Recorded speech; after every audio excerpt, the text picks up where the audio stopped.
How to add music to Instagram story. Hello and welcome to our channel.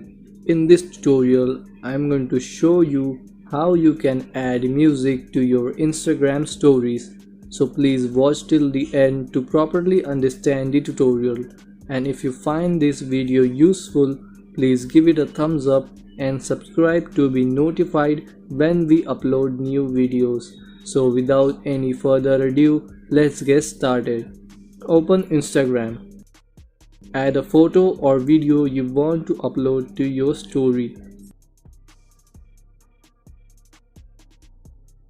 Then tap on stickers. Tap on the music sticker. You can choose music from here or you can search for the music you want. Tap on the music you want to add to your story. You can choose which part of music you want in your story. You can change the color of the lyrics by tapping here. You can also change the fonts of the lyrics.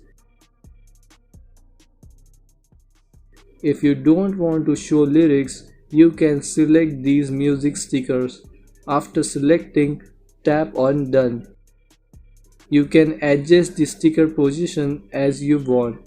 After you have set the sticker positions, then tap here to share your story with your friends and followers.